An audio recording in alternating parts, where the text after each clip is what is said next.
वाक्य शुद्धि की बात करेंगे। समीक्षाधिकारी के एग्ज़ाम में जो प्री का एग्ज़ाम है उसमें वाक्य शुद्धि के क्वेश्चंस होते हैं और जो मेंस का एग्ज़ाम होता है उसमें वाक्य शुद्धि के क्वेश्चंस होते हैं। इसके अलावा जो पीसीएस का मेंस एग्ज़ाम होता है उसमें जो हिंदी का पेपर आता है उस पेपर में भी वाक्य शुद्धि से संबंधित क्वेश्चंस होते हैं। तो वाक्य शुद्धि को आगे बढ़ने के पहले हमें पता होना चाहिए कि कितने प्रकार की अशुद्धियाँ होती हैं और उसी हिसाब से हम वाक्य शुद्धि को सीखेंगे।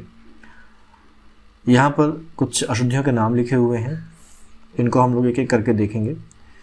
इनके अलावा एक और प्रकार की अशुद्धि होती है जो वर्तनी से संबंधित होती है, जहाँ पर वाक्य तो सही रहता है, पूरा वाक्य का जो स्ट्रक्चर है वो सही रहता है, व्याकरणिक रूप से वाक्य पूरा सही रहता है, लेकिन कोई वर्तनी उसमें ऐसी होती है जो गलत होती है और उस वर्तनी के गलत होने के कारण वो वाक्य अशुद्ध हो जाता है। खैर वो वर्तनी की बात हो गई, वर्तनी को हम लोग यहाँ पर फिलहाल नहीं कंसिडर कर रहे हैं। हम व्याकरणिक तरीके से देख रहे हैं कि कोई वाक्य किस तरीके से अशुद्ध होता है और उसका जो शुद्ध रूप होगा वो क्या होगा। पहला है हमारे पास पदक्रम संबंधी अशुद्धि। सबसे बेसिक पदक्रम संबंधी अशुद्धि का मतलब है कि हिंदी में जो भी वाक्य हमारे पास बनते हैं उन वाक्य का एक स्ट्रक्चर होता है। वाक्य के स्ट्रक्चर का मतलब है कि हमारे जो 3 मेन इंग्रेडिएंट हैं किसी भी वाक्य के, 3 जो अवयव हैं किसी भी वाक्य के, वो होते हैं कर्ता, कर्म और क्रिया। किसी भी वाक्य में इनका एक सीक्वेंस होता है। वाक्य में सबसे पहले हमारा कर्ता होता है, कर्ता के बाद कर्म होता है और कर्म के अंत में बाद में क्रिया आती है। अगर ये सीक्वेंस है तो वो वाक्य हमारा पदक्रम संबंधी अशुद्धि से मुक्त है, और अगर इस सीक्वेंस में कहीं भी कोई गड़बड़ी आ गई तो वो हमारा जो वाक्य है वो उसमें पदक्रम संबंधी अशुद्धि हो जाती है। जैसे ये हमारा एक वाक्य है, मैं जाता हूँ विद्यालय। इसमें अगर हम इन 3 अवयवों को देखें तो पहला हमारे पास मैं, ये कर्ता है, जाता हूँ ये क्रिया है और विद्यालय ये कर्म है। यहाँ पर अगर देखा जाए ठीक से तो कर्ता, कर्म और क्रिया का जो पैटर्न है वो फॉलो नहीं हो रहा है। यहाँ कर्ता और कर्म के बीच में क्रिया आ गई है, जिससे कि ये वाक्य अशुद्ध हो जाता है। इसका अगर शुद्ध रूप देखें तो इस वाक्य को हमको कर्ता, कर्म और क्रिया के सीक्वेंस में सजाना पड़ेगा, जो कि इस तरीके से होगा, मैं विद्यालय जाता हूँ। पदक्रम संबंधी में दूसरी चीज़ हमारे पास आती है कि कर्ता का अगर कोई ऐसा शब्द उसमें लगा है जिसके लगने से कर्ता का विस्तार हो रहा है या क्रिया का विस्तार हो रहा है, तो उसका भी एक जगह है और वो उस जगह पर ही आना चाहिए। कर्ता के विस्तार को कर्ता के पहले और क्रिया के विस्तार को क्रिया के पहले। जैसे यहाँ पर हमारे पास सेंटेंस है, धीरे धीरे पढ़ते हैं लड़के अच्छे। तो अगर हम देखें तो यहाँ पर हमारा जो कर्ता है वो लड़के हैं और जो क्रिया है वो पढ़ते हैं। तो पहली बात, यहाँ पर जो पैटर्न है वही सही नहीं है, कर्ता पहले होना चाहिए, क्रिया बाद में होनी चाहिए। इसके साथ साथ ये जो अच्छे शब्द है ये लड़के का विस्तार है, यानी कि लड़के की क्वालिटी बता रहा है, और जो ये धीरे धीरे है ये इस क्रिया का विस्तार है। इसको अगर हम सीक्वेंस में देखें तो इसका सीक्वेंस होगा, धीरे धीरे पढ़ते हैं लड़के अच्छे, यह शुद्ध वाक्य था। इसका शुद्ध वाक्य होगा हमारा, अच्छे लड़के धीरे धीरे पढ़ते हैं। तो जो कर्ता है वो पहले आ गया, क्रिया बाद में आ गई। कर्ता का विस्तार कर्ता के पहले है और क्रिया का विस्तार क्रिया के पहले है। तो जो शुद्ध वाक्य होगा वो होगा, अच्छे लड़के धीरे धीरे पढ़ते हैं। अगला पॉइंट इसमें हमारे पास पदक्रम संबंधी अशुद्धि में आता है कि अगर कोई प्रश्नवाचक वाक्य है तो उसमें कोई प्रश्नवाचक शब्द होगा, क्या, कैसे, कहाँ, क्यों वगैरह वगैरह। तो अगर कोई प्रश्नवाचक वाक्य है तो जो प्रश्नवाचक शब्द होगा उसकी स्थिति कहाँ पर होगी। तो प्रश्नवाचक शब्द हमेशा उस संज्ञा या उस सर्वनाम के ठीक पहले लगाया जाएगा जिस संज्ञा या सर्वनाम के बारे में सवाल पूछा जा रहा है, जिस संज्ञा या सर्वनाम के बारे में प्रश्न पूछा जा रहा है। ये एक प्रश्नवाचक वाक्य है, राम घर आ गया क्या। यहाँ पर अगर हम इस क्या को हटा दें, इतना रखें केवल, तो ये वाक्य शुद्ध है, लेकिन प्रश्नवाचक वाक्य होने की वजह से ये गलत हो गया। और गलत क्यों हो गया? क्योंकि ये जो प्रश्नवाचक शब्द है ये प्रश्नवाचक शब्द संबंधित संज्ञा के ठीक पहले आना चाहिए, और क्योंकि ये ठीक पहले नहीं आ रहा है इसलिए वाक्य हमारा अशुद्ध हो जाता है। इसका शुद्ध रूप होगा क्या राम घर आ गया। पदक्रम संबंधी अशुद्धि के कुछ और एग्जाम्पल्स हमारे पास हैं। जैसे अक्सर एग्जाम में पूछा जाता है ये कि यहाँ ताज़ा गाय का दूध मिलता है। यहाँ पर पदक्रम संबंधी अशुद्धि है। जो ताज़ा शब्द है वो दूध का विस्तार है, क्योंकि गाय ताज़ा नहीं होती है, ताज़ा होगा दूध। इसका जो शुद्ध वाक्य हो जाएगा वो हो जाएगा यहाँ गाय का ताज़ा दूध मिलता है। ऐसे ही मेरे घर के पास एक मिठाई की दुकान है। एक मिठाई की दुकान नहीं है, मिठाई की एक दुकान होगी, तो शुद्ध वाक्य होगा मेरे घर के पास मिठाई की एक दुकान है। वैसे ही कई रेलवे के कर्मचारी उपस्थित हैं। अशुद्धि है, रेलवे एक होती है, कर्मचारी कई होते हैं। पदक्रम संबंधी अशुद्ध है, जो कई शब्द आएगा वो कर्मचारी के ठीक पहले आएगा, क्योंकि कई जो है वो कर्मचारी का विस्तार है। शुद्ध शब्द होगा रेलवे के कई कर्मचारी उपस्थित हैं। ऐसे ही अगला है नेताजी को एक गुलाब की माला पहनाई गई। एक गुलाब की कोई माला नहीं होती है, इसका शुद्ध शब्द होगा नेताजी को गुलाब की एक माला पहनाई गई। यह सरकारी महिलाओं का अस्पताल है। अस्पताल होगा सरकारी, सरकारी महिलाएं नहीं होती, तो इसका शुद्ध शब्द वाक्य हो जाएगा यह महिलाओं का सरकारी अस्पताल है। दूसरा है पुनरुक्ति संबंधी अशुद्धि। पुनरुक्ति संबंधी अशुद्ध बोलें या इसको हम अधिक पद संबंधी अशुद्ध भी बोलते हैं। पुनरुक्ति या जो अधिक पद संबंधी अशुद्ध होती है उसमें जो कमी होती है वो ये होती है कि एक ही अर्थ वाले एक से अधिक शब्द वाक्य में होते हैं। जब एक ही अर्थ वाले एक से अधिक शब्द वाक्य में होंगे तो इसको एक अशुद्धि माना जाता है और उनमें से एक शब्द को हमें हटाना होता है। जैसे ये सेंटेंस है, प्रातः काल के समय का दृश्य मनोरम होता है। तो यहाँ पर प्रातः काल में जो ये काल है ये भी समय को दिखा रहा है और यहाँ पर समय भी लिखा हुआ है। तो काल और समय दो ऐसे शब्द इसमें जुड़े हैं जिनका जो अर्थ है वो समान है। तो इसको सही करने के लिए या तो काल को हम हटा देंगे या समय को हटा देंगे, तो इसका जो शुद्ध सेंटेंस होगा वो होगा प्रातः काल का दृश्य मनोरम होता है। ये अधिक पद अशुद्धि थी, यहाँ पर हमारी पुनरुक्ति संबंधी अशुद्धि थी। एक ही अर्थ बताने वाले दो शब्द इस वाक्य में थे जिनमें से एक को हमें हटाना पड़ा। इसी तरीके का दूसरा हमारा जो वाक्य है वह है उसे केवल संकेत मात्र ही पर्याप्त था। इस वाक्य में केवल और मात्र दो ऐसे शब्द हैं जिनका समान अर्थ होता है, तो यहाँ पर भी हम इनमें से एक हटा देंगे। या तो ये सेंटेंस बनेगा उसे केवल संकेत ही पर्याप्त था या उसे संकेत मात्र ही पर्याप्त था।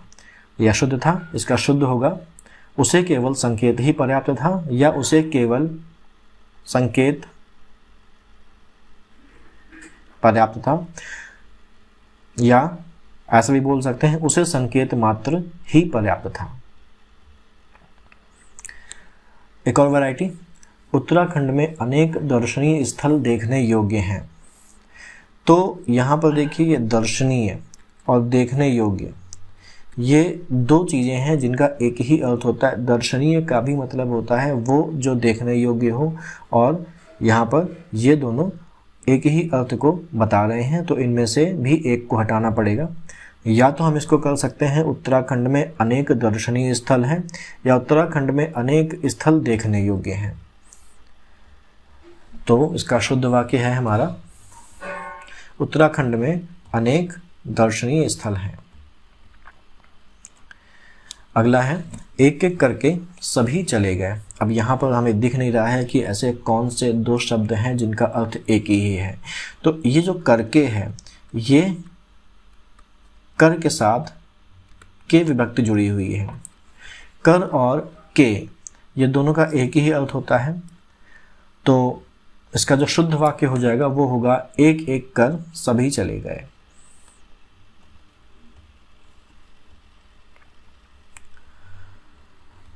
एक और जो अक्सर एग्जाम में पूछा जाता है और ये बहुत ज़्यादा एग्जाम में आता है कि वह अपने वेतन का अधिकांश भाग खर्च कर देता है। यहाँ पर अगर हम अधिकांश को देखें तो अधिकांश दो चीज़ों से मिलकर बना है, अधिक और धन अंश। अधिक धन अंश गुण संधि से जुड़ते हैं तो अधिकांश आ जाता है। अधिकांश में भाग पहले से ही समाया हुआ है क्योंकि उसमें अंश जुड़ा हुआ है, तो यहाँ से भाग को हटाना पड़ेगा और जो सही सेंटेंस हमारा होगा वह अपने वेतन का अधिकांश खर्च कर देता है। भाग हटाना पड़ा क्योंकि भाग का जो अर्थ है वो अधिकांश में समाहित है। ये हमारी वैरायटी थी जो थी पुनरुक्ति संबंधी अशुद्धि या अधिक पद संबंधी अशुद्धियाँ। अब सर्वनाम संबंधी अशुद्धियाँ, यहाँ पर ध्यान देने वाली बात है, नियम 1 हमारा जो है वो ये है कि सर्वनाम शब्दों जैसे मैं, हम, तू, तुम, आप, क्या, कौन, जो, सो, कोई, कुछ के साथ कारक विभक्ति चिन्ह का प्रयोग नहीं किया जाता है। कौन से कारक विभक्ति चिन्ह का प्रयोग नहीं किया जाता है? को का। तो अगर हम कारक विभक्ति चिन्ह को का प्रयोग करेंगे तो ये हो जाएगा हम के साथ अगर लगाएंगे तो ये हो जाएगा हमको, तू के साथ और तुम के साथ हो जाएगा तुमको, आपको। यानी कि जो नियम है व्याकरण का वो अगर हम फॉलो करें तो इसका मतलब होता है कि तुझको, हमको, मुझको, उसको, इसको जैसे जो भी शब्द हैं वो व्याकरणिक रूप से गलत हैं। तो अगर इनमें से किसी भी शब्द का इस्तेमाल किसी वाक्य में हुआ है तो वो वाक्य व्याकरणिक रूप से अशुद्ध होगा और उसे हमें शुद्ध करने के लिए इसको विभक्ति को हटाना पड़ेगा। जैसे कुछ एग्जाम्पल्स हैं, मुझको आज यह काम करना है, तो मुझ के साथ को विभक्ति लगी है और इस विभक्ति के लगने के कारण ये वाक्य जो है वो व्याकरणिक रूप से अशुद्ध हो गया है। इसको शुद्ध करने के लिए को विभक्ति को हटाना पड़ेगा और मुझको को बदलना पड़ेगा मुझे। तो ये हो जाएगा मुझे आज यह काम करना है, ये शुद्ध वाक्य हमारा हो जाएगा।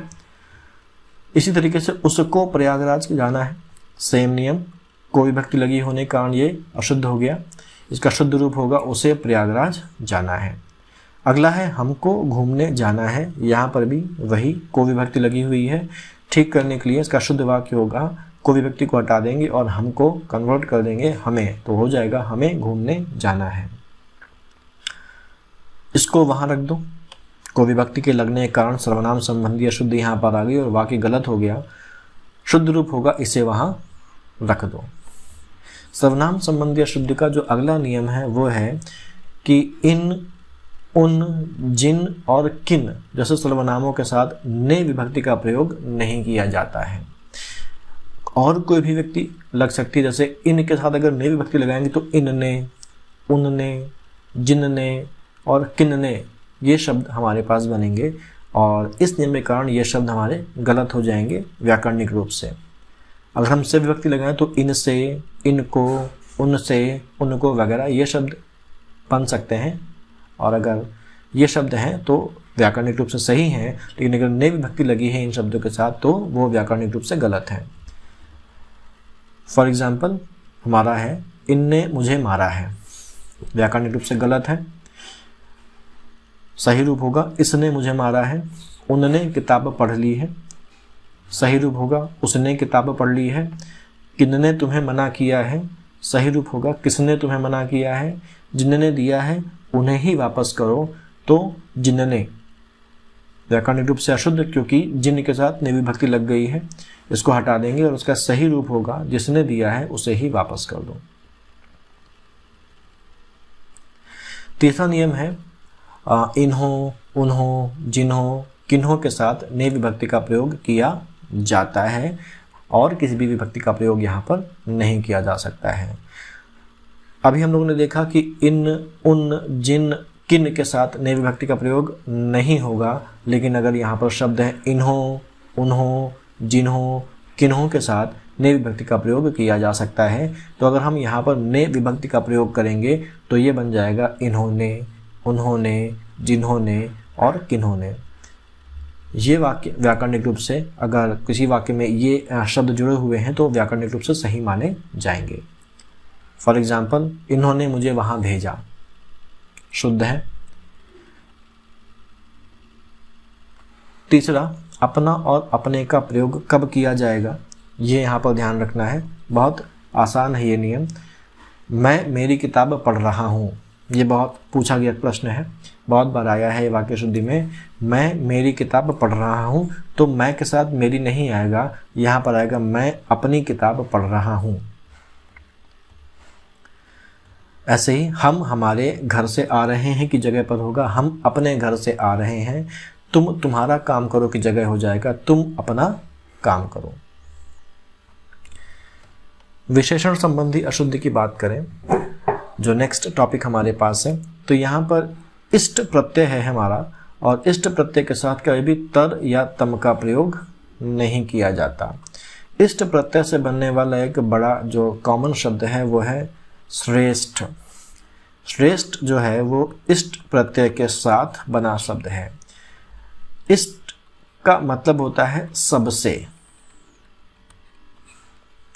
तो श्रेष्ठ का में हो गया सबसे बेहतर, और तर और तम का भी होता है सबसे। तो यहाँ पर श्रेष्ठ के साथ अगर हम तम या तर प्रत्यय लगा देंगे तो वो व्याकरणिक रूप से गलत हो जाएगा, और श्रेष्ठतम और श्रेष्ठतर जो शब्द बनेंगे वो व्याकरणिक रूप से गलत होंगे। ये बहुत कॉमन शब्द हैं, इनका लगभग सभी लोग इस्तेमाल करते हैं। कॉमन भाषा में हम लोग लिखते भी हैं, हम लोग बोलते भी हैं, अखबारों में भी लिख के आता है, कहीं कहीं किताबों में भी लिखा होता है, लेकिन व्याकरणिक रूप से श्रेष्ठतम और श्रेष्ठतर जैसे कोई शब्द नहीं होते हैं। तो अगर इन शब्द का इस्तेमाल हुआ है किसी भी वाक्य में तो वो वाक्य गलत है। जैसे वाक्य है हमारा, मुंशी प्रेमचंद साहित्यकारों में श्रेष्ठतम है। ये शब्द गलत है और इसको हम ठीक करेंगे तो ये हो जाएगा, इसका शुद्ध रूप हो जाएगा, मुंशी प्रेमचंद साहित्यकारों में श्रेष्ठ हैं। जो श्रेष्ठ है वो ऑटोमेटिकली सबसे श्रेष्ठ माना जाता है, तो इसमें श्रेष्ठतम या श्रेष्ठतर लगाने का कोई भी औचित्य नहीं है। इसी तरीके से वह कक्षा में सबसे अधिकतम अंक लाया। तो मैंने भी बताया कि जो तम है, तम का मतलब होता है सबसे। तो यहाँ पर एक तरीके से विशेषण संबंधी अशुद्धि भी है और एक तरीके से अधिक पदत्व शुद्धि भी है, पुनरुक्ति अशुद्धि भी है, क्योंकि सबसे का इस्तेमाल यहाँ पर भी हो रहा है और तम जो शब्द यहाँ पर लगा है प्रत्यय के रूप में, उसका भी जो अर्थ होता है वो सबसे होता है। तो यहाँ पर एक ही अर्थ वाले दो शब्दों का इस्तेमाल हो रहा है। ठीक करने के लिए क्या करेंगे, हम इसमें से एक शब्द हटा देंगे। तो इसका जो शुद्ध वाक्य बनेगा वो बनेगा, या तो हम इसको इस तरीके से लिख सकते हैं कि वह कक्षा में सबसे अधिक अंक लाया, या इसका एक रूप और हो सकता है कि हम सबसे को हटा दें और अधिकतम को रखें और जो शुद्ध वाक्य होगा वो होगा, वह कक्षा में सबसे अधिक अंक लाया के अलावा वह कक्षा में अधिकतम अंक लाया। तो ये दोनों ही वाक्य शुद्ध हैं। वह कक्षा में सबसे अधिकतम अंक लाया अलग गलत है, क्योंकि यहाँ पर अधिक पदत्व के साथ साथ विशेषण संबंधी अशुद्धि भी है। सही होगा, वह कक्षा में सबसे अधिक अंक लाया या वह कक्षा में अधिकतम अंक लाया। क्रिया संबंधी अशुद्धि। क्रिया संबंधी अशुद्धि चार तरीके की होती है। पहली होती है अनावश्यक क्रिया, दूसरी होती है आवश्यक क्रिया संबंधी अशुद्धि, तीसरी होती है अनुपयुक्त क्रिया संबंधी अशुद्धि और चौथी होती है अनियमित क्रिया संबंधी अशुद्धि। एक एक करके देखें इनको। पहला है अनावश्यक क्रिया संबंधी अशुद्धि। ये एक शब्द लिखा, एक सेंटेंस लिखा हुआ है, यह ग्रंथ विद्यता पूर्ण लिखा गया है। अब इसमें क्या गलती है, इसमें अनावश्यक क्रिया का इस्तेमाल होता है। इसमें अनावश्यक क्रिया का इस्तेमाल हो गया है। यहाँ पर विद्यता पूर्ण अपने आप में एक पूर्ण ग्रंथ की बात कर रहा है, और जब ग्रंथ पूर्ण है तो इसका मतलब है कि वो पहले ही लिखा जा चुका है। तो यहाँ पर लिखा शब्द का इस्तेमाल नहीं किया जाएगा। इसको इस तरीके से बोल सकते हैं कि यह ग्रंथ विद्यतापूर्ण है। इसका शुद्ध रूप हो जाएगा, यह ग्रंथ विद्यतापूर्ण है, क्योंकि इसमें लिखा जो है वो एक अनावश्यक क्रिया है जिसका इस्तेमाल किया गया है। अनावश्यक क्रिया का एक और उदाहरण है, यहाँ अशोभनीय वातावरण उपस्थित है। यहाँ पर जो अनावश्यक क्रिया है वो है उपस्थित। वातावरण तो सर्वत्र व्याप्त है, ये कहीं भी खास तौर से उपस्थित नहीं होता है, तो हर जगह है। तो यहाँ पर उपस्थित शब्द का इस्तेमाल नहीं होगा, ये एक अनावश्यक क्रिया है, इसको हटा दिया जाएगा शुद्धिकरण में, और जो सही वाक्य होगा, जो शुद्ध वाक्य होगा वो होगा यहाँ अशोभनीय वातावरण है। अनावश्यक क्रिया का एक और एग्जाम्पल, यह काम आप पर निर्भर करता है। जो कर्ता शब्द है, इस कर्ता शब्द का अर्थ इस निर्भर शब्द में पहले से ही इनक्लूडेड है। ठीक है, तो यहाँ पर कर्ता क्रिया जो है उसको इस्तेमाल करने की कोई ज़रूरत नहीं है। वाक्य शुद्ध करने के लिए कर्ता को हटा देंगे और केवल निर्भर रखेंगे। इसका शुद्ध रूप हो जाएगा, यह काम आप पर निर्भर है। कर्ता का इस्तेमाल यहाँ पर नहीं होगा, क्योंकि वो पहले से ही उसका अर्थ निर्भर में समाहित है। अगला एग्जाम्पल है, मैं स्पष्टीकरण करने के लिए तैयार हूँ। स्पष्टीकरण में जो करण है ये पहले से ही करने से संबंधित है।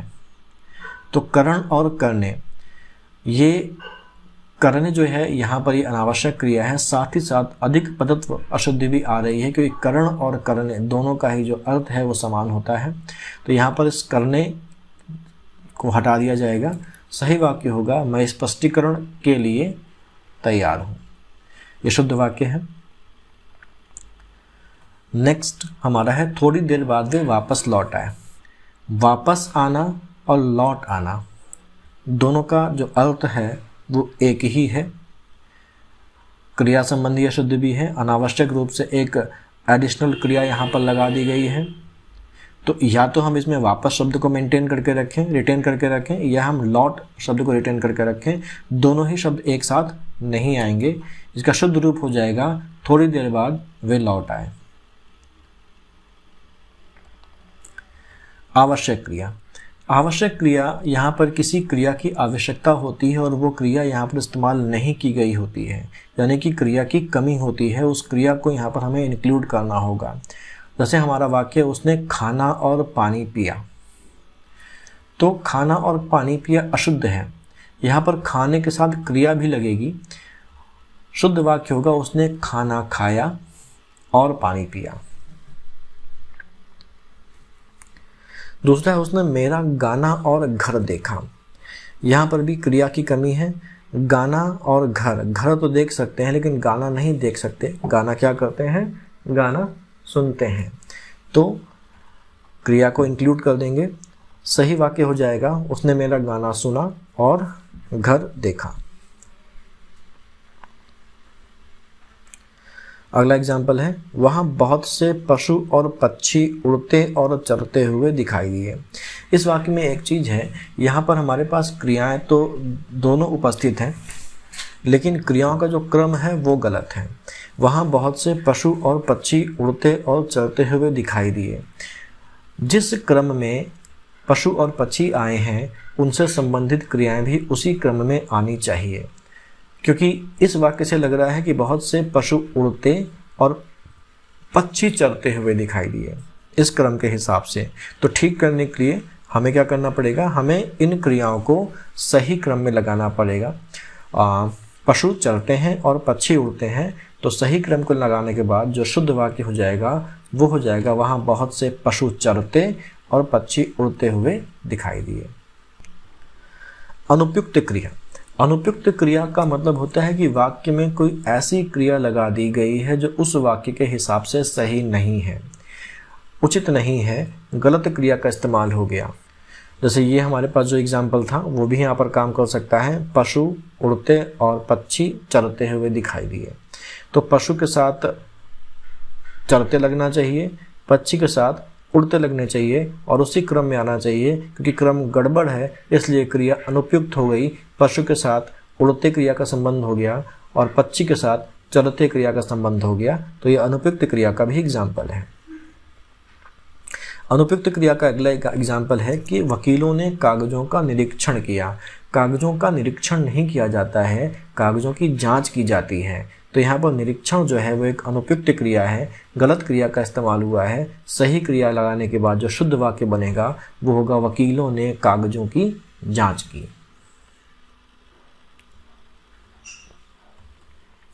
अनुपयुक्त क्रिया का एक और एग्जाम्पल है, हम बहुत कॉमन तरीके से इस तरीके से बात करते हैं, हम बोलते भी हैं कि हमारे शिक्षक प्रश्न पूछते हैं, और हमें बिल्कुल गलत नहीं लगता कि हम गलत बोल रहे हैं। कि हम चालू भाषा में बात करते हैं जिसमें हम व्याकरणिक रूप से गलत शब्द तरीके से भी बात करते हैं, तो हमें वो समझ में नहीं आता। लेकिन ये जो वाक्य है हमारे शिक्षक प्रश्न पूछते हैं, ये व्याकरणिक रूप से सही नहीं है। यहाँ पर पूछते जो क्रिया है वो नहीं लगेगी, बल्कि इसकी जगह पर क्रिया लगेगी हमारे शिक्षक प्रश्न करते हैं। तो पूछते क्रिया हटा दी जाएगी और उसकी जगह जो सही क्रिया यहाँ पर व्याकरणिक रूप से लगेगी वो लगेगी करते हैं। तो हमारे शिक्षक प्रश्न पूछते हैं गलत है, हमारे शिक्षक प्रश्न करते हैं ये सही वाक्य होगा। अनुपयुक्त क्रिया का एक और एग्जाम्पल, खबर सुनकर मैं विस्मय हो गया। विस्मय, पहली बात तो कोई क्रिया नहीं है, यहाँ पर क्रिया लगनी चाहिए। तो ये दो तरीके से हो सकता है, जैसे हम इसको बोल सकते हैं खबर सुनकर मैं आश्चर्यचकित हो गया। ठीक है। लेकिन क्योंकि विस्मय शब्द लगा है तो बेहतर होगा कि हम विस्मय से संबंधित, विस्मय से बनने वाली क्रिया का ही इस्तेमाल करें, तो वो ज़्यादा बेहतर स्ट्रक्चर क्वेश्चन जो वाक्य है उसका बन के आएगा। तो खबर सुनकर मैं आश्चर्यचकित हो गया, ये सही है, लेकिन इससे बेहतर होगा कि खबर सुनकर मैं विस्मित हो गया। अनुपयुक्त क्रिया का एक और एग्जाम्पल जो एग्जाम में बहुत पूछा गया है और बहुत कंफ्यूज होते हैं लोग इसमें, चरखा काटना चाहिए। यहाँ पर ध्यान देने वाली बात है कि चरखा काटा नहीं जाता है, सूत काटा जाता है, धागा काटा जाता है। इसलिए चरखा काटना चाहिए एक अशुद्ध शब्द हो गया। चरखा हम चलाते हैं और चरखा चला के सूत काटते हैं, तो अनुपयुक्त क्रिया है। काटना यहाँ पर नहीं आएगा बल्कि चलाना शब्द आएगा, और जो सही शुद्ध वाक्य होगा वो होगा चरखा चलाना चाहिए। ध्यान रखिएगा, बहुत पूछा जाता है, ये कई बार पूछा गया है पीसीएस मेंस में भी, और जो हमारा आरओ है उसमें भी ये बहुत पूछा गया। इसके अलावा जो बाकी एग्ज़ाम्स हैं SSC वगैरह उसमें भी ये खूब पूछा जाता है। तो चरखा चलाते हैं, सूत काटते हैं। अनियमित क्रिया, गंदगी ना करें। यहाँ पर ध्यान देने वाली बात है कि जो मना करने से संबंधित ना और मत, ये दो शब्द हैं। इसको हम ऐसे भी लिख सकते हैं, गंदगी ना करें, गंदगी मत करें। तो गंदगी ना करें अशुद्ध क्यों है और शुद्ध रूप क्या होगा? तो इसके पहले संबंध जो ना है ये इस्तेमाल होता है जब हम किसी से कोई विनती करते हैं या रिक्वेस्ट करते हैं। जब आदेश देते हैं, आदेशात्मक वाक्यों में कभी भी ना इस्तेमाल नहीं होना चाहिए व्याकरणिक रूप से, वहाँ पर इस्तेमाल होना चाहिए मत। यानी कि जो आदेशात्मक वाक्य होंगे वहाँ पर मत शब्द का इस्तेमाल किया जाएगा। गंदगी ना करें जो वाक्य बोला जा रहा है, इस वाक्य का जो आशय है वो विनती नहीं है, ठीक है। विनती होगी तो कृपया शब्द यहाँ पर लगेगा। कृपया गंदगी ना करें अगर होता तो ये शुद्ध होता, लेकिन यहाँ पर गंदगी ना करें अशुद्ध है क्योंकि आदेशात्मक स्वर यहाँ पर आ रहा है। तो इसका जो शुद्ध वाक्य होगा वो ना हटाकर माँ लगा देंगे और ये हो जाएगा गंदगी मत करें, ठीक है। गंदगी ना फैलाएं या गंदगी मत फैलाएं भी हो सकता है। तो किसी भी वाक्य में हम सुधार वहीं पर करते हैं जहाँ पर गलती होती है। इसके अलावा और कोई जगह हम लोग नहीं छूते हैं। तो ना को हटा के मत कर देंगे, करे की जगह फैलाएं हम नहीं लगाएंगे। अनियमित क्रिया का एक और एग्जाम्पल अभी जो बात की उसी से रिलेटेड है, कृपया मुझे सजा मत दें। यहाँ पर आप बताइए क्या होना चाहिए? ये जो वाक्य है ये आदेश नहीं है बल्कि ये रिक्वेस्ट की जा रही है, प्रार्थना की जा रही है। और जब प्रार्थना की जाती है तो प्रार्थना में मत का इस्तेमाल नहीं होता है बल्कि किसका इस्तेमाल होता है? ना शब्द का इस्तेमाल होता है। तो यहाँ पर होगा कृपया मुझे सजा ना दें। तो शुद्ध रूप हो जाएगा कृपया मुझे सजा ना दें। लिंग संबंधी अशुद्धि, बहुत कॉमन गलतियाँ होती हैं यहाँ पर। जैसे मोहन 2 वर्ष पहले विधवा हो गया, तो यहाँ पर हमें कुछ चीज़ों के जो स्त्रीलिंग है वो पता होना चाहिए। विधवा पुल्लिंग है, विधवा जो है वो स्त्रीलिंग है और इसका जो पुल्लिंग होता है वो होता है विधुर। तो मोहन 2 वर्ष पहले विधवा हो गया, गलत होगा। विधवा स्त्रियां होती हैं और अगर पुरुष की पत्नी मर जाती है तो उसको विधवा नहीं बोलते बल्कि उसको विधुर बोलते हैं। तो मोहन 2 वर्ष पहले विधवा हो गया, को जो शुद्ध रूप होगा वो होगा मोहन 2 वर्ष पहले विधुर हो गया। इसी तरीके से अगला है महादेवी वर्मा महान कवि थी। पुरुष के लिए कवि का इस्तेमाल किया जाता है और महिला के लिए कवयित्री का इस्तेमाल किया जाता है। तो उसका शुद्ध वाक्य होगा महादेवी वर्मा महान कवयित्री थी। यहाँ पर यह भी ध्यान रखें कि कवयित्री होता है, बहुत से लोग कवयित्री लिखते हैं। तो वा के ऊपर मात्रा नहीं होगी बल्कि या के ऊपर मात्रा होगी और कवयित्री का जो शब्द शुद्धि है, वर्तनी शुद्धि है, वो हो जाएगा कवयित्री। इसी तरीके से शीला एक विद्वान स्त्री है। विद्वान शब्द इस्तेमाल होता है पुरुषों के लिए। कोई महिला अगर विद्वान है तो उसके लिए विद्वान शब्द का इस्तेमाल नहीं होगा बल्कि विदुषी शब्द का इस्तेमाल होगा। तो शीला एक विद्वान स्त्री है, गलत है, और इसका जो शुद्ध रूप होगा वो होगा शीला एक विदुषी स्त्री है। इसी तरह रविता हिंदी की शोधार्थिनी है। शोधार्थिनी नाम का या शोधार्थिनी जैसा कोई शब्द नहीं होता। शोधार्थी एक उभयलिंगी शब्द है और ये दोनों में ही समान रूप से इस्तेमाल होता है। पुरुषों के लिए भी शोधार्थी शब्द का इस्तेमाल होता है, महिलाओं के लिए भी शोधार्थी शब्द का इस्तेमाल होता है। इस तरीके से विद्यार्थी हो गया, विद्यार्थी शब्द का भी पुरुषों के लिए इस्तेमाल होता है और महिलाओं के लिए भी विद्यार्थी शब्द का इस्तेमाल होता है। विद्यार्थिनी जैसा कोई शब्द नहीं होता, वैसे ही शोधार्थिनी जैसा भी कोई शब्द नहीं है। तो रविता हिंदी की शोधार्थिनी है, इसका जो शुद्ध रूप होगा वो होगा रविता हिंदी की शोधार्थी है। एग्जाम का आया क्वेश्चन है PCS मेंस में। महारानी लक्ष्मीबाई वीर थी। वीर पुरुष होते हैं, कोई महिला अगर वीर है तो उसको वीरांगना बोलते हैं। वीरांगना शब्द जो बना है वो वीर प्लस अंगना से बना है और अंगना का मतलब होता है स्त्री। तो महारानी लक्ष्मीबाई वीर थी गलत है, इसकी जगह इस्तेमाल होगा महारानी लक्ष्मीबाई वीरांगना थी। अगला है बेटी पराए घर का धन होता है। तो शुद्ध रूप होगा बेटी पराए घर का धन होती है। इस तरीके से एक और वाक्य है विद्या श्रेष्ठ धन होता है, तो वो भी इसी तरीके से हो जाएगा। ये हमारी लिंग संबंधी अशुद्धियाँ थीं। अब अगला हमारे पास जो 7वां है वो है कारक संबंधी अशुद्धि। कारक संबंधी अशुद्धि में हम पहले देखेंगे पर का प्रयोग कहाँ होता है, ऊपर का प्रयोग कहाँ पर होता है और में का प्रयोग कहाँ पर होता है। पर और ऊपर, जैसे अगर हम बोलेंगे कि जो किताब है वो मेज पर है या किताब मेज के ऊपर है, दोनों में से एक वाक्य सही है और एक वाक्य गलत है। लेकिन नॉर्मली हम दोनों ही बोलते हैं। हम कभी बोलते हैं किताब मेज पर है, कभी बोलते हैं किताब मेज के ऊपर है। लेकिन व्याकरणिक रूप से दोनों में सही क्या है, इसके लिए ध्यान दें कि जहाँ दो वस्तुएं एक दूसरे से संबंधित होती हैं या स्पर्श करती हैं, वहाँ पर ऊपर का इस्तेमाल नहीं होता, पर का इस्तेमाल होता है। इसके अलावा जो सामान्य ऊंचाई होती है उसके लिए भी पर का इस्तेमाल होता है। जैसे स्पर्श कर रही हैं, अगर हम किताब मेज़ पर रखें तो किताब और मेज़ जो है वो एक दूसरे को स्पर्श कर रही हैं, तो यहाँ पर का इस्तेमाल होगा। किताब मेज़ पर रखी हुई है तो मेज़ से संबंधित है, उसका एक संबंध स्थापित हो गया है मेज़ से। तो और मेज़ की ऊंचाई सामान्य है, विशिष्ट ऊंचाई नहीं है, विशेष ऊंचाई नहीं है। तो तीनों ही कंडीशंस यहाँ पर हैं और यहाँ पर का इस्तेमाल होगा।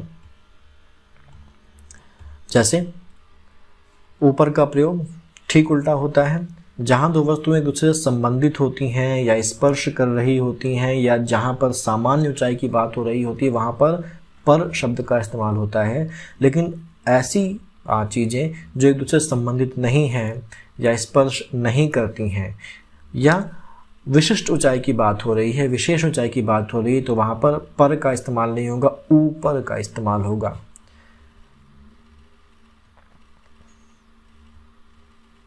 इसी तरीके से में का प्रयोग, कोई भी चीज़ किसी भी जगह के अंदर है या किसी स्थान के अंदर है तो अंदर होने के आशय में हम में का प्रयोग करते हैं। जैसे अभी हम लोगों ने बात करी कि किताब कोई मेज़ पर रखी हुई है तो हम इसको कैसे भी बोल देते हैं। हम कभी बोल देते हैं किताब मेज़ पर रखी है, कभी बोल देते हैं किताब मेज़ के ऊपर रखी है और अक्सर बोल देते हैं किताब मेज़ में रखी है। तो इनमें से जो सही है वो है किताब मेज के ऊपर रखी है, गलत है। किताब मेज में रखी है, वो भी गलत है। सही होगा किताब मेज पर रखी है, क्योंकि दोनों में स्पर्श हो रहा है, साथ ही साथ सामान्य ऊंचाई की बात भी हो रही है। दूसरा है चिड़िया पेड़ में बैठी है, तो चिड़िया पेड़ के अंदर नहीं बैठी है, इसलिए में का इस्तेमाल नहीं होगा। चिड़िया और पेड़ एक दूसरे को स्पर्श कर रहे हैं, इसलिए चिड़िया पेड़ के ऊपर बैठी है, ये भी सही नहीं होगा क्योंकि स्पर्श कर रहे हैं और पेड़ सामान्य ऊंचाई का होता है, इसलिए यहाँ पर होगा चिड़िया पेड़ पर बैठी है।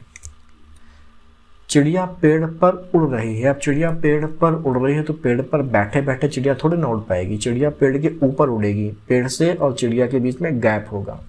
उड़ते समय चिड़िया पेड़ को स्पर्श नहीं कर रही है, चिड़िया और पेड़ के बीच में गैप है और जब गैप होगा तो पर का इस्तेमाल नहीं होगा। यहाँ पर शुद्ध वाक्य हो जाएगा चिड़िया पेड़ के ऊपर उड़ रही है। मंदिर पहाड़ पर है। पहाड़ की ऊंचाई विशेष होती है, अधिक होती है और अगर विशेष ऊंचाई से संबंधित कोई बात है तो उसमें ऊपर का प्रयोग होता है। तो मंदिर पहाड़ पर नहीं है बल्कि मंदिर पहाड़ के ऊपर है, यह शुद्ध वाक्य होगा। मैं घर पर हूँ, कॉमनली बोलते हैं हम लोग, कहाँ पर हूँ, घर पर हूँ। तो मैं घर पर हूँ गलत है, हम घर के अंदर होते हैं, और क्योंकि हम घर के अंदर हैं इसलिए जो सही वाक्य होगा, शुद्ध वाक्य होगा, वो होगा मैं घर में हूँ। पिताजी घर पर हैं, गलत है, पिताजी घर में हैं। अगला एग्जाम्पल है, उसने मुक्त हस्त से धन लुटाया। मुक्त हस्त में जो से का आशय है वो पहले से ही इंक्लूडेड होता है, समाहित है। तो मुक्त हस्त जहाँ पर भी इस्तेमाल होगा, या मुक्त कंठ एक शब्द होता है, वो जहाँ पर भी इस्तेमाल होगा वहाँ पर कोई भी विभक्ति नहीं इस्तेमाल होगी, से, में, को, कुछ भी इस्तेमाल नहीं होगा, और सीधे जो शुद्ध वाक्य हो जाएगा वो हो जाएगा उसने मुक्त हस्त धन लुटाया। से का इस्तेमाल नहीं होगा, ना तो मुक्त हस्त में इस्तेमाल होगा, और अगर यहाँ पर मुक्त कंठ ना शब्द इस्तेमाल होता तो भी से नहीं लगता। उसने मुक्त कंठ से गाया, गलत है, मुक्त कंठ गाया सही होगा।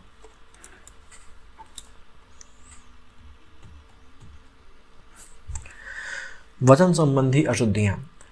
अब कुछ वाक्य ऐसे कुछ शब्द ऐसे होते हैं जो जिनके बहुवचन अलग होते हैं और जिनके एक वचन अलग होते हैं, लेकिन कुछ शब्द ऐसे होते हैं जो हमेशा बहुवचन में ही इस्तेमाल होते हैं। वैसे ही कुछ शब्द ऐसे होते हैं जो हमेशा एक वचन में ही इस्तेमाल होते हैं, जैसे प्राण, आंसू, समाचार, दाम, लोग, भाग्य, हस्ताक्षर, बाल, दर्शन, अनेक। ये जो शब्द हैं ये हमेशा बहुवचन में ही इस्तेमाल होते हैं। ऐसे ही कुछ शब्द ऐसे हैं जो हमेशा एक वचन में ही इस्तेमाल होते हैं, जैसे प्रत्येक, किसी, कोई, एक आध। इनको ध्यान रखें। तो बहुवचन में इस्तेमाल होने वाले शब्द क्या हैं? प्राण। हम कभी ऐसे नहीं बोलते कि उसका प्राण निकल गया, उसका प्राण पखेरु उड़ गया। एक वचन में ये इस्तेमाल नहीं होता, हमेशा बहुवचन की बात होती है। उसके प्राण उड़ गए या उसके प्राण निकल गए। समाचार आ रहे हैं, कितने दाम लोगे, है ना। तो ये जो शब्द हैं ये हमेशा बहुवचन में होंगे। तो अगर इनका जो वाक्य विन्यास ऐसा है जिनमें इन शब्दों का इस्तेमाल होने के बाद वो वाक्य एक वचन का है तो वो वाक्य गलत होगा, अशुद्ध होगा। जैसे मैं आपका दर्शन करने आया हूँ। यहाँ पर दर्शन बहुवचन में इस्तेमाल होने वाला शब्द है, तो इसका जो सही रूप होगा वो आपका नहीं इस्तेमाल होगा। यहाँ पर आपका की जगह हो जाएगा आपके, क्योंकि दर्शन बहुवचन के रूप में इस्तेमाल होने वाला शब्द है।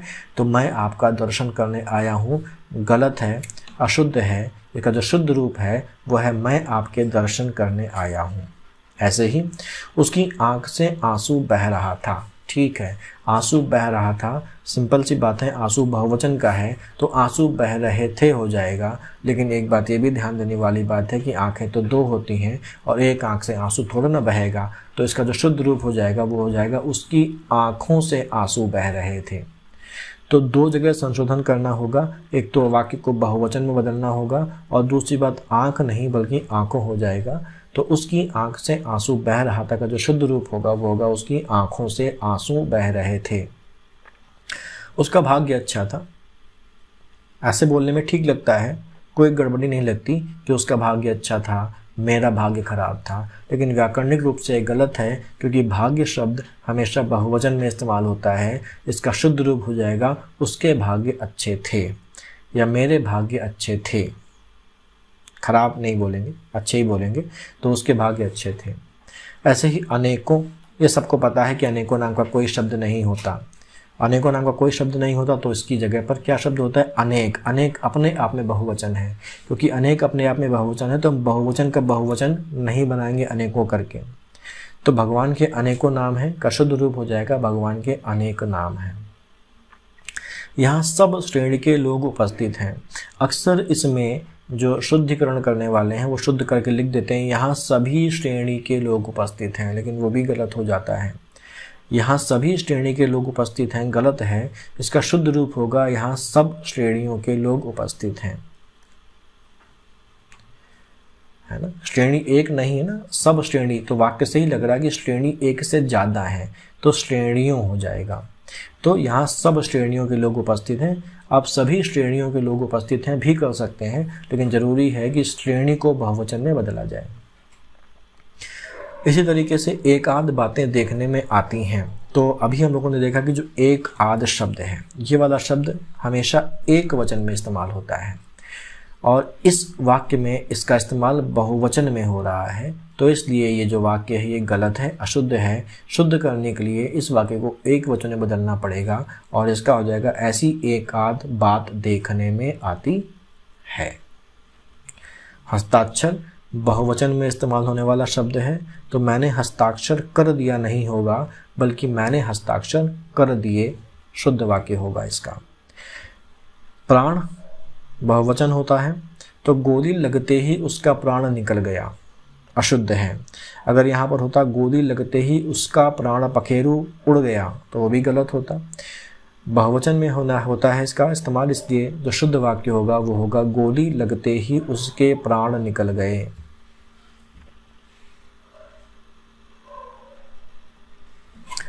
अगला है हमारा संज्ञा संबंधी अशुद्धि। तो संज्ञा संबंधी अशुद्धि दो प्रकार की होती है। पहली होती है अनावश्यक संज्ञा संबंधी अशुद्धि, दूसरी होती है अनुपयुक्त संज्ञा संबंधी अशुद्धि। अनावश्यक संज्ञा संबंधी अशुद्धि, यहाँ पर किसी संज्ञा की जरूरत नहीं है या वाक्य में उस संज्ञा का अर्थ पहले से ही समाहित है। तो ऐसे केस में अगर हम उस संज्ञा को वहाँ पर लगा देते हैं तो वो संज्ञा अनावश्यक रूप से वहाँ पर जुड़ गई है, जिसकी कोई ज़रूरत नहीं थी, और इसलिए इस अशुद्धि को हम अनावश्यक संज्ञा संबंधी अशुद्धि बोलते हैं। इसका एग्जाम्पल जैसे वह रोज़ पौधों को पानी से सींचता है। जाहिर सी बात है, पौधों को अगर सींचा जाएगा तो वो पानी से ही सींचा जाएगा, किसी और चीज़ से पौधों को नहीं सींचा जाता है। तो सींचना जो शब्द है उसमें पानी ऑटोमेटिकली पहले से ही इंक्लूडेड माना जा रहा है, उसका अर्थ उसमें समाहित है। इसलिए यहाँ पर पानी शब्द का जो उपयोग है वो गलत है, अनावश्यक रूप से इसका इस्तेमाल हुआ है, तो इसको हटा देंगे और जो शुद्ध वाक्य होगा वो होगा वह रोज पौधों को सींचता है। ऐसे ही गांधी जी की मृत्यु से हमें बड़ा खेद हुआ, ये अनुपयुक्त संज्ञा। अनुपयुक्त संज्ञा का मतलब हुआ कि वहाँ पर एक गलत शब्द का इस्तेमाल हो गया, अनुपयुक्त शब्द का इस्तेमाल हो गया, सही शब्द का इस्तेमाल नहीं हुआ। गांधी जी की मृत्यु से हमें बड़ा खेद हुआ, तो यहाँ पर किसी की मृत्यु से हमें खेद नहीं होता है, किसी की मृत्यु से हमें दुख होता है। खेद अगर बात करें तो खेद एक ऐसा शब्द है जो हमारी गलती की वजह से हमें हो रहा है, हमने कोई गलती करी है इसलिए हम वहाँ पर वो जता रहे हैं, तो वो खेद होता है। ठीक है, गांधी जी की मृत्यु हमारी गलती से नहीं हुई, ठीक है, किसी की मृत्यु हमारी गलती से नहीं हो सकती, तो जो शुद्ध वाक्य होगा वो होगा गांधी जी की मृत्यु से हमें बड़ा दुख हुआ। खेद शब्द यहाँ पर अनुपयुक्त इस्तेमाल हुआ है, उसकी जगह पर दुख शब्द इस्तेमाल होगा। ऐसे ही मंदिर में भक्तों का तारतम्य लगा रहा। तारतम्य का मतलब होता है अंडरस्टैंडिंग, ठीक है, एक सामंजस्य। तो भक्तों का तारतम्य या सामंजस्य नहीं होता है मंदिर में, भक्त आते जाते रहते हैं, तो मंदिर में भक्तों का तांता लगा रहा। तारतम्य यहाँ पर इस्तेमाल नहीं होगा, उसकी जगह पर तांता या भीड़ लगी रही, इस तरीके के शब्द इस्तेमाल होंगे। अव्यय, ग्रामर जो व्याकरण है उसमें को डिटेल में नहीं जाना है, तो अव्यय क्या होता है, अन्वय क्या होता है, निपात क्या होता है, इन सब चीज़ों के चक्कर में नहीं पड़ना है, केवल समझते हुए आगे बढ़ना है, क्योंकि हमें इस तरीके की चीज़ें नहीं पूछी जाएंगी। केवल पूछा जाएगा कि वाक्य अशुद्ध है या शुद्ध है, तो हमको बस इतना ध्यान रखना है। अब यहाँ पर अव्यय संबंधी अशुद्धियों में कुछ चीज़ें ध्यान रखनी है, जैसे केवल और मात्र का एक साथ प्रयोग नहीं होता है। क्यों नहीं होता है? क्योंकि यहाँ पर अधिक पदत्व जो है अशुद्धि वो आ जाएगी। केवल और मात्र दोनों का एक ही अर्थ होता है, इसलिए ये एक साथ प्रयोग नहीं होते हैं।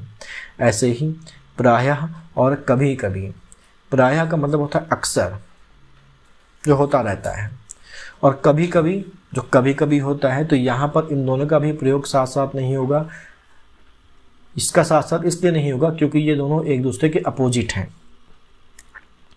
तो प्रायः और कभी कभी अपोजिट हैं, एक दूसरे के विपरीत हैं, इसलिए इनका प्रयोग एक साथ नहीं होगा। ऐसे ही शायद और जरूर, ये दोनों भी एक दूसरे के अपोजिट हैं, तो एक ही वाक्य में ये दोनों भी एक साथ कभी भी नहीं आएंगे। अगर आए हैं तो वो हमारा जो वाक्य है वो अशुद्ध होगा।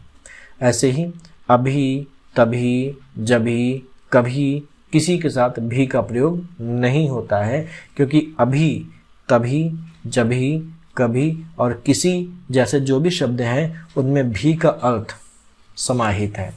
अब जो है वो बना है अब धन ही से, तो इसमें भी का अर्थ समाहित हो गया। तभी, तब धन ही, किसी, किस धन ही। तो इन शब्दों के साथ अगर भी का प्रयोग किया जा रहा है, जैसे अभी भी, तभी भी, कभी भी, तो वो वाक्य अशुद्ध होगा। चाहे और बिल्कुल के साथ भी का प्रयोग नहीं किया जाता है। बिल्कुल भी नहीं जाएंगे, तो अगर बिल्कुल के साथ भी का इस्तेमाल हो गया है तो वह वाक्य अशुद्ध माना जाएगा। अवश्य के साथ ही का प्रयोग नहीं होगा। हमें वहाँ पर अवश्य ही जाना है, मुझे ये अवश्य ही लेना है। अवश्य के साथ जब भी ही का प्रयोग होगा तो वाक्य अशुद्ध होगा। केवल के साथ यही का प्रयोग नहीं होगा। हम केवल यही खाएंगे, है ना, तो हम केवल यही खाएंगे, केवल और यही साथ साथ आ गए तो वाक्य अशुद्ध हो गया। कुछ एग्जाम्पल्स हैं, जैसे केवल आपके दर्शन मात्र से मन प्रसन्न हो गया। केवल और मात्र दोनों एक साथ नहीं आएंगे क्योंकि समान अर्थ वाले शब्द हैं। एक हटेगा तो या तो केवल को हटा दें या तो मात्र को हटा दें, तो हम केवल को हटा देते हैं और वाक्य बन जाएगा आपके दर्शन मात्र से मन प्रसन्न हो गया। नेक्स्ट है कि प्रायः ऐसे अवसर आते हैं जब लोगों को कभी कभी अपना मत बदलना पड़ता है। अभी देख के आए हैं कि प्रायः और कभी कभी एक साथ इस्तेमाल एक वाक्य में नहीं होंगे, तो इनमें से भी किसी एक को हटा दें। तो प्रायः ऐसे अवसर आते हैं जब लोगों को अपना मत बदलना पड़ता है, ये शुद्ध हो गया। तब शायद यह काम जरूर हो जाए, या तो शायद होगा या जरूर होगा, या तो शंका कर लो या तो कंफर्म कर लो। तो शायद और जरूर एक दूसरे के विपरीत हैं, इसलिए इनमें से किसी एक का ही इस्तेमाल होगा और हम शंका नहीं करके निश्चित वाली बात करेंगे और यहाँ पर हो जाएगा तब यह काम जरूर हो जाएगा शुद्ध वाक्य। वह किसी भी काम का नहीं है, तो अभी देखा जभी भी, कभी भी, तभी भी और किसी भी गलत है, इनके साथ भी का इस्तेमाल नहीं होगा, तो ये शब्द यहाँ पर गलत आ गया है। इसके इस्तेमाल की वजह से ये वाक्य अशुद्ध हो गया और शुद्ध वाक्य हो गया कि वह किसी काम का नहीं है। वह किसी भी काम का नहीं है अशुद्ध है और वह किसी काम का नहीं है शुद्ध होगा। ऐसे ही चाहे और बिल्कुल के साथ भी का प्रयोग नहीं होता है। तो चाहे कुछ भी हो जाए मैं पीछे नहीं हटूंगा, तो चाहे के साथ भी का प्रयोग नहीं होगा। इसका शुद्ध वाक्य होगा भी को हटाने के बाद चाहे कुछ हो जाए मैं पीछे नहीं हटूंगा। आगे कुछ और एग्जाम्पल्स हैं कि वह बिल्कुल भी बात नहीं करना चाहता। यहाँ पर भी बिल्कुल के साथ भी का इस्तेमाल नहीं होगा, चाहे के साथ भी का इस्तेमाल नहीं होगा, तो भी को हटाना पड़ेगा और शुद्ध वाक्य हो जाएगा वह बिल्कुल बात नहीं करना चाहता। मैं तुमसे मिलने अवश्य ही आऊँगा। अवश्य के साथ ही का इस्तेमाल नहीं होगा, अभी नियम देख के आए हैं हम लोग। शुद्ध वाक्य होगा ही को हटाने के बाद कि मैं तुमसे मिलने अवश्य आऊँगा। इन दोनों में केवल यही अंतर है, केवल के साथ यही का इस्तेमाल नहीं होगा, या तो केवल हटा दें या तो यही हटा दें, तो शुद्ध वाक्य होगा। इन दोनों में यही अंतर है। फिर शब्द केवल संकेत मात्र है, तो अब इसको बताने की जरूरत नहीं है। इसका शुद्ध रूप हो जाएगा शब्द केवल संकेत है या शब्द संकेत मात्र है। अन्वय संबंधी अशुद्धि बहुत इंपॉर्टेंट है। अन्वय का मतलब होता है मेल, तारतम्य। तो किसका मेल? तो कर्ता का क्रिया से मेल होना चाहिए। हम बोलें राम खाना खाती है, सीता गाना गाता है, तो यहाँ पर वाक्य बहुत अटपटा लग रहा है। अटपटा इसलिए लग रहा है कि कर्ता का क्रिया से मेल नहीं है। और ध्यान रखने वाली बात है कि क्रिया जो है वो हमेशा कर्ता के लिंग और वचन के अनुसार होनी चाहिए।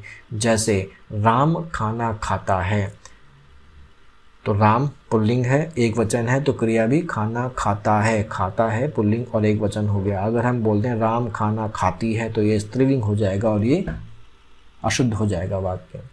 तो मेल है, अन्वय का मतलब होता है मेल, कर्ता और क्रिया का मेल होना चाहिए। जिस वचन और जिस लिंग का कर्ता होगा उसी लिंग और वचन की क्रिया होनी चाहिए। जैसे मनीषा पढ़ाई करता है, गलत है, मेल नहीं है। शुद्ध वाक्य होगा मनीषा पढ़ाई करती है। वे दोनों बाजार जाता है या वे दोनों बाजार जाती हैं। वे दोनों बाजार जाती हैं तो ठीक है, लेकिन वे दोनों बाजार जाता है, तो यहाँ पर वे दोनों बहुवचन है और जाता है एक वचन क्रिया हो गई। तो कर्ता अगर हमारे पास बहुवचन है तो क्रिया भी हमारे पास बहुवचन होगी। और सही वाक्य लिखा हुआ है कि वे दोनों बाजार जाते हैं। मोहन पत्र लिखता है, तो सही है, क्रिया और जो लिंग है वो कर्ता के अनुसार है। लड़कियां तेज चलती हैं, लड़कियां है ना, तो लड़कियां बहुवचन हो गया और चलती हैं, ये क्रिया कर्ता के अनुसार है। स्त्रीलिंग कर्ता, बहुवचन कर्ता, स्त्रीलिंग क्रिया, बहुवचन क्रिया। अगर है तो ये एक वचन है, और अगर हम है में लगा दें बिंदी तो होता है, तो ये हो जाता है बहुवचन।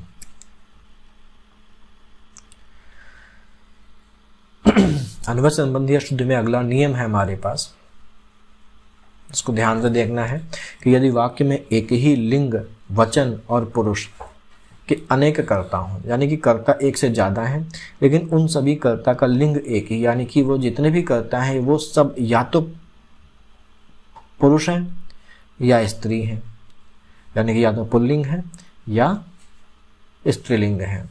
वचन भी एक ही हो, यानी कि वो सभी एक वचन में होंगे या वो सभी बहुवचन में होंगे। और पुरुष यानी कि उत्तम, मध्यम और अन्य पुरुष, 3 प्रकार के होते हैं। तो अगर एक ही लिंग भी उनका समान है, वचन भी समान है और उनका जो पुरुष है वो भी समान है, और कर्ता एक से ज़्यादा है, तो और अंतिम कर्ता के पहले और शब्द आया है, तो क्रिया उसी लिंग के बहुवचन में होगी। यानी क्रिया भी क्या होगी, अगर जो हैं वो ये एक वचन में है तो उससे मतलब नहीं है, बहुवचन में होगी, लेकिन लिंग वही रहेगा। जैसे राम और मोहन स्कूल जाते हैं, तो जाहिर सी बात है राम और मोहन 2 लोग हैं, तो बहुवचन वाली बात हो गई, तो जो क्रिया होगी वो बहुवचन हो जाएगी, लेकिन क्रिया का जो लिंग होगा वो कर्ता के अनुसार होगा। यानी कि कर्ता, यहाँ का कर्ता का जो लिंग है वो पुल्लिंग है, तो क्रिया भी पुल्लिंग हो जाएगी। हरि, सत्यम और अनूप दौड़ते हैं, 3 कर्ता हैं, तीनों का जो लिंग है वो समान है, तीनों का जो वचन है वो समान है, और तीनों का जो पुरुष है वो भी समान है।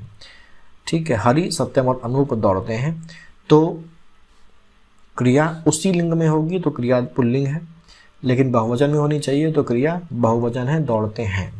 तो हरि, सत्यम और अनूप दौड़ते हैं। सीता, गीता, नीला और रीता गीत गाती हैं, तो यहाँ पर 4 कर्ता हैं, सीता, गीता, नीला और रीता। सभी कर्ताओं का जो लिंग है वो समान है, स्त्रीलिंग है।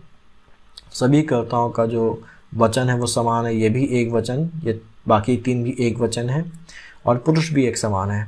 ठीक है, तो यहाँ पर जो क्रिया होगी वो बहुवचन में होगी और कर्ता के लिंग के अनुसार होगी, यानी कि स्त्रीलिंग होगी। तो सीता, गीता, नीला और रीता गीत गाती हैं।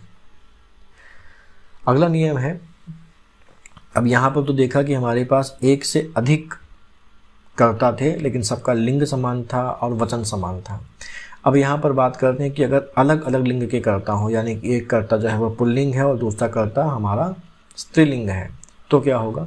तो अलग अलग लिंग के कर्ता हों और दोनों द्वंद्व समास के अनुसार प्रयोग हुए हों, जैसे बीच में उनमें डैश लगा के जोड़ देते हैं तो ये द्वंद्व समास आ जाता है, और एक दूसरे के विपरीत होते हैं दोनों शब्द। जैसे नर नारी, स्त्री पुरुष, तो ये अलग अलग लिंग के हैं और द्वंद्व समास के साथ हैं। जैसे माता पिता, तो यहाँ पर क्रिया कैसी हो जाएगी, यहाँ पर क्रिया पुल्लिंग होगी और बहुवचन में होगी। जैसे माता पिता आए, पुल्लिंग है और बहुवचन में है। सीता राम वन गए, द्वंद्व समास की तरह जुड़े हुए हैं। वन गए क्रिया पुल्लिंग है और बहुवचन में है। नर नारी गए, क्रिया पुल्लिंग है और बहुवचन में है। स्त्री पुरुष एक दूसरे के पूरक हैं, फिर द्वंद्व समास की तरह जुड़े हुए हैं, स्त्रीलिंग और पुल्लिंग, तो क्रिया बहुवचन है और पुल्लिंग है। अगला नियम है कि यदि वाक्य में दो अलग अलग लिंग के एक वचन करता हूं और उनके बीच में और शब्द आता है, यानी कि यहाँ पर फिर से लिंग अलग अलग हो गया, एक स्त्रीलिंग हो गया और एक पुल्लिंग हो गया। अलग अलग लिंग वाला ये द्वंद्व समास वाला देखा, उसमें क्रिया बहुवचन थी और पुल्लिंग थी। यहाँ पर अलग अलग लिंग के एक वचन करता है, वचन एक वचन है, लिंग अलग अलग है और उन कर्ताओं के बीच में और शब्द का इस्तेमाल हुआ है, तो यहाँ पर भी क्रिया पुल्लिंग और बहुवचन में होगी। जैसे राम और सीता वन जाते हैं। बाघ और बकरी एक घाट पर पानी पीते हैं, ये अक्सर लिखा मिल जाएगा, बाघ और बकरी एक घाट पर पानी पीती हैं। तो बकरी आखिरी में लिखा हुआ है तो अक्सर कंफ्यूज हो जाते हैं कि हाँ बकरी आखिरी में लिखा हुआ है तो क्रिया बकरी के अनुसार होगी, लेकिन ऐसा नहीं है, व्याकरणिक रूप से वो गलत होगा। बाघ और बकरी एक घाट पर पानी पीती हैं नहीं होगा, बल्कि शुद्ध वाक्य होगा बाघ और बकरी एक घाट पर पानी पीते हैं, क्योंकि नियम के अनुसार अगर अलग अलग लिंग के एक वचन करता है और उनके बीच में और का इस्तेमाल हुआ है तो जो क्रिया होगी वो पुल्लिंग में और बहुवचन होगी।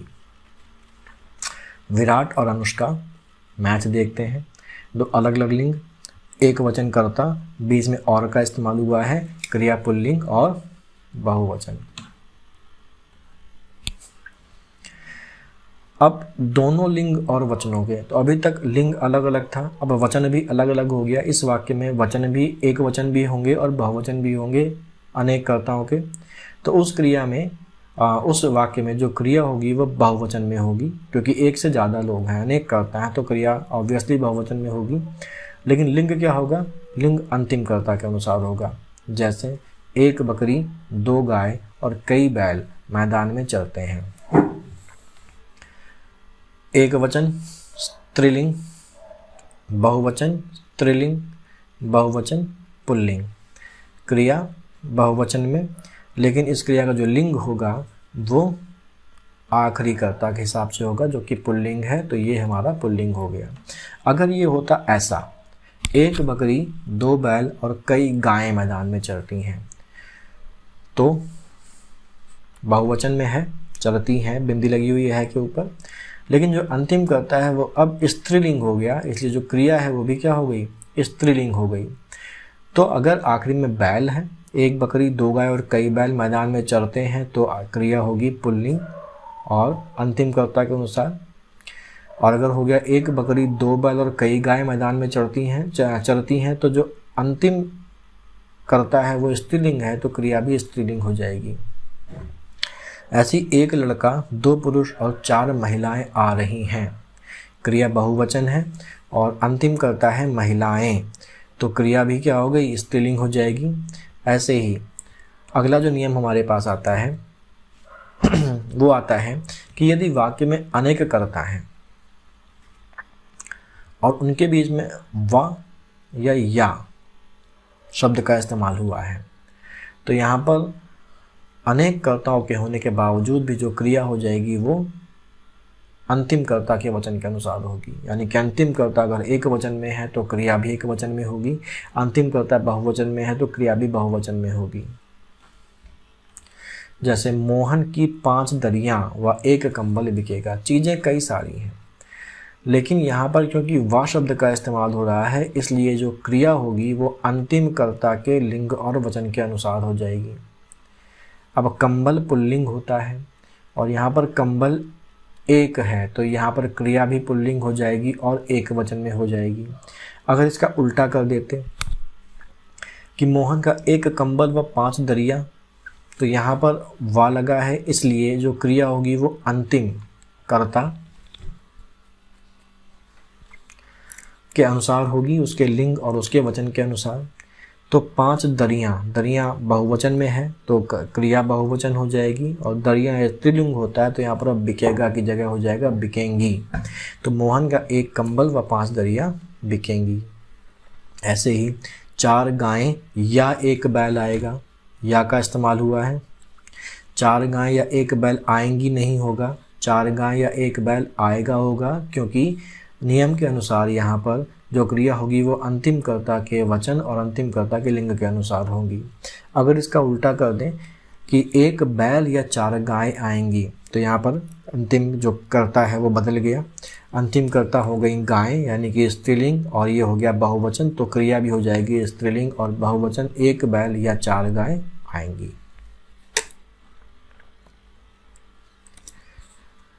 अब उत्तम पुरुष, मध्यम पुरुष और अन्य पुरुष एक ही वाक्य में आए, जैसे मैं, तुम और वो। यहाँ पर मैं, तुम और वो, तो मैं हमारा उत्तम पुरुष है, जहाँ पर जो बोलने वाला है वो अपनी बात कर रहा है। बोलने वाला अपनी बात कर रहा है तो उसको उत्तम पुरुष बोलेंगे, और उसके लिए इस्तेमाल होता है मैं, मेरा, मुझको। मध्यम पुरुष होता है जिससे बात की जा रही है, सामने वाला आदमी जिससे हम मुखातिब हैं, यानी कि श्रोता, सुनने वाला, उसको हम बोलेंगे आप, तुम, तुमको या तू। तो मैं, मेरा और मुझको ये उत्तम पुरुष होते हैं। आप, तुम, तुमको, तुझको, तू ये मध्यम पुरुष होते हैं। और जो तीसरा आदमी है जिसका रेफरेंस अगर कहीं पर दिया जाता है तो वो अन्य पुरुष होता है। ये एक वाक्य में कर्ता बनकर आते हैं तो क्या होगा, तो 2 बातें यहाँ पर ध्यान रखनी है कि जो स्ट्रक्चर होगा उस स्ट्रक्चर में कामता प्रसाद गुरु हमारे एक बहुत बड़े व्याकरण हुए हैं, उन्होंने कुछ नियम बनाए हैं, उनके हिसाब से अगर उत्तम पुरुष, मध्यम पुरुष और अन्य पुरुष किसी वाक्य में एक साथ इस्तेमाल हो रहे हैं तो उनका क्रम होता है। मध्यम पुरुष सबसे पहले आएगा, उसके बाद अन्य पुरुष आएगा और उसके अंत में उत्तम पुरुष आएगा। तो अगर हमको ये बोलना है तो हम बोलें मैं, वो और तुम, तो ये गलत है। तुम, वो और मैं, ये सीक्वेंस सही है, ठीक है। मध्यम पुरुष पहले, अन्य पुरुष बीच में और अंत में उत्तम पुरुष। तो तुम, वो और मैं, इस तरीके से बोला जाएगा। तुम, वो और मैं वहाँ जाएंगे। अगर हम बोल रहे हैं कि मैं, वो और तुम वहाँ जाएंगे तो ये गलत है कामता प्रसाद गुरु के हिसाब से। अंत में क्रिया कैसी होगी, क्रिया हमेशा उत्तम पुरुष के अनुसार होगी, यानी कि उत्तम पुरुष का जो लिंग है वही लिंग क्रिया का हो जाएगा। जैसे तुम, वह और मैं जाऊंगा, तुम, वह और मैं जाएंगे, अगर है तो वो गलत है, तो सही है तुम, वह और मैं जाऊंगा। मध्यम पुरुष, अन्य पुरुष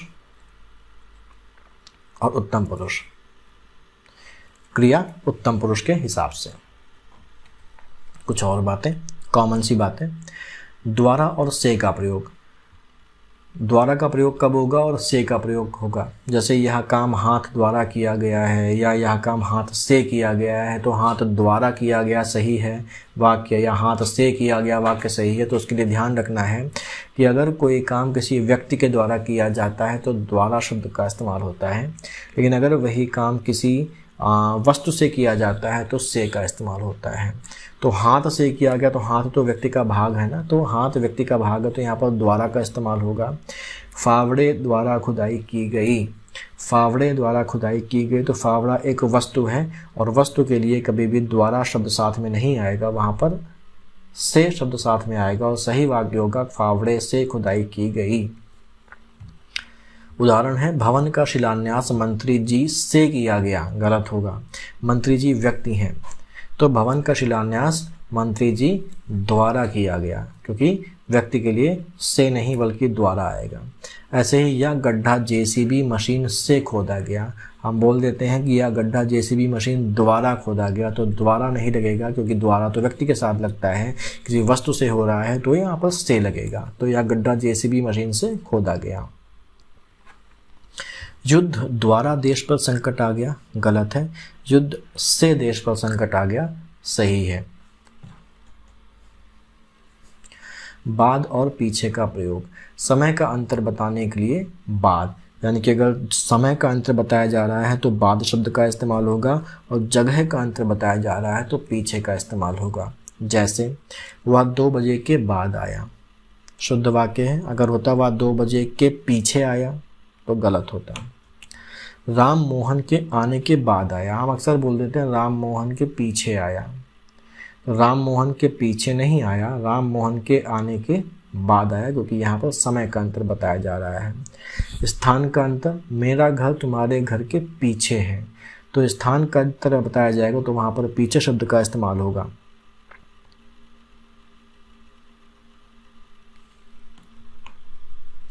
उसकी गाड़ी पीछे रह गई, समय से पीछे नहीं रह गई, स्थान में पीछे रह गई। मेरी गाड़ी आगे जा रही थी, उसकी गाड़ी पीछे रह गई। तो स्थान का अंतर जहाँ पर, वहाँ पर पीछे शब्द का इस्तेमाल करेंगे।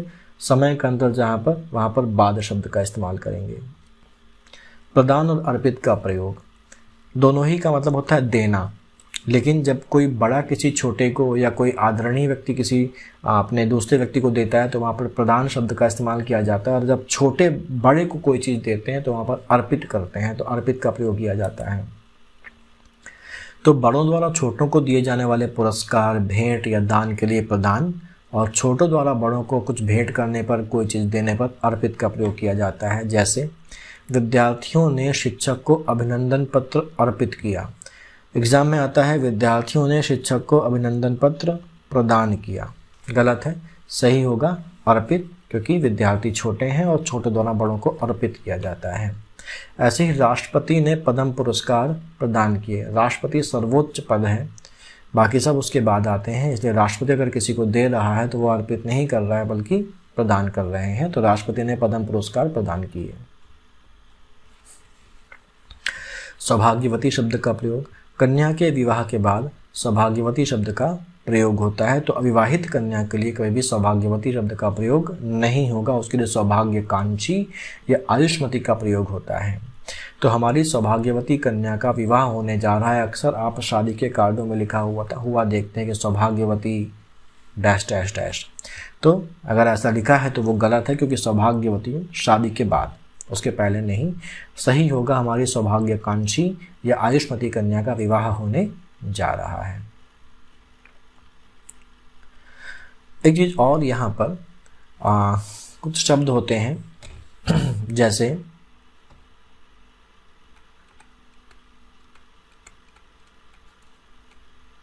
जहाज की खोज,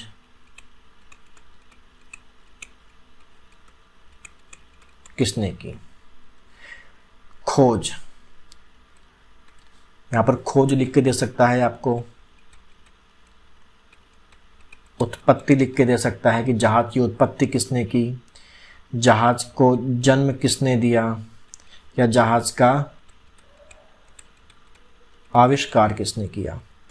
इनमें से एक सही होगा।